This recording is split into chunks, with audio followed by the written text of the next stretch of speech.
افغانستان کی درخواست کے اوپر پاکستان نے جنگ بندی کی 48 گھنٹے کا الٹیمیٹم دے دیا تھا اور اس جنگ بندی کی مدت میں 24 گھنٹے باقی رہ گئے ہیں۔ کیا کریں گے یہ افغان ان 24 گھنٹوں میں اور کیا کر چکے ہیں یہ ان 24 گھنٹوں میں؟ آپ کو ہم یہ تمام تر تفصیلات آج کے ویلاگ میں بتائیں گے اور یہ بھی بتائیں گے کہ جنرل سید عاصم منیر صاحب نے سخت پیغام جو کابل کو پہنچایا ہے وہ پیغام کیا ہے۔ یہ تمام تر تفصیلات اس ویلاگ کا حصہ ہیں۔ آج تاریخ ہے 16 اکتوبر 2025۔ میں ہوں فرحان عباس اور آپ کو ویلکم کرتا ہوں۔ ناظرین اکرام، پاکستان نے افغانستان کی درخواست کے اوپر جو جنگ بندی کی، اس جنگ بندی کے جو 24 گھنٹے تھے وہ تو گزر گئے۔ اب اس 24 گھنٹے میں افغان حکومت نے یا طالبان نے اس 24 گھنٹے میں کیا تیر مارا اور جنگ بندی کیوں کرائی تھی؟ وہ جنگ بندی انہوں نے اس لیے کرائی تھی کہ یہاں پر دو سکول آف تھاٹس ہیں۔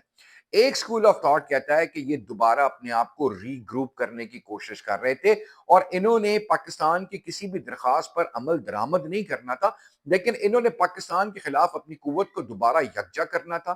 بھارت کے ساتھ بیٹھ کر انہوں نے پاکستان کے ساتھ جنگ لڑنے کا پروگرام بنانا ہے اور یہ وہ تمام تر تیاری کے لیے انہوں نے 48 گھنٹے پاکستان سے مانگ لیے۔ دوسرا سکول آف تھاٹ یہ کہتا ہے کہ جناب اس 24 گھنٹے میں جو گزر گئے ہیں، ان 24 گھنٹوں میں انہوں نے پوری دنیا سے اپنے رابطے کرنے کی کوشش کی ہے کہ آپ خدا را پاکستان کو سمجھائیں ہم پاکستان کے ساتھ اب جنگ نہیں کرنا چاہتے۔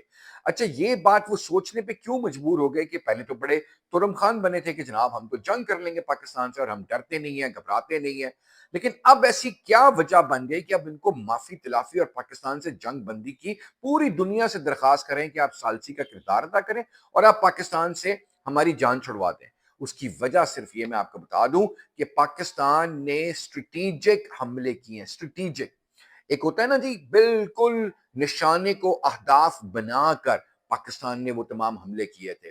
ایک ہوتا ہے جنگ میں آپ ہوائی طبائی میزائل چلا دیتے ہیں، گولیاں چلاتے ہیں، سولینز کا نقصان کرتے ہیں۔ ایک سولین بھی شہید نہیں ہوا پاکستان کے حملوں میں۔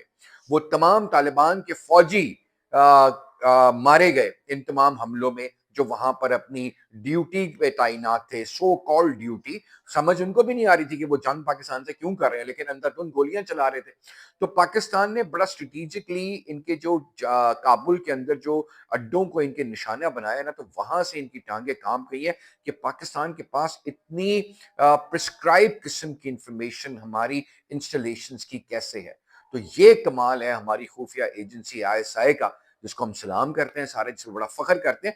تو دوسرا سکول آف تھاٹ یہ کہتا ہے کہ یہ ڈر گئے ہیں، گھبرا گئے ہیں، اس لیے اب یہ بھارت کے شکنجے سے باہر نکلنے کی کوشش کر رہے ہیں۔ بھارت نے ان کو سنہری خواب دکھا دیے تھے کہ ہم اس جنگ میں آپ کے ساتھ ہیں۔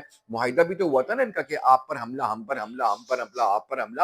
تو دشمن کا دشمن دوست ہوتا ہے، تو دونوں نے دوستی تو بنا لی تھی، لیکن افغان کو اب سمجھ آ گیا کہ طالبان کو بھارت کسی وقت میں بھی اپنے مذموم عزائم پاکستان کے خلاف پورا کرنے کے لیے استعمال کرا تھا۔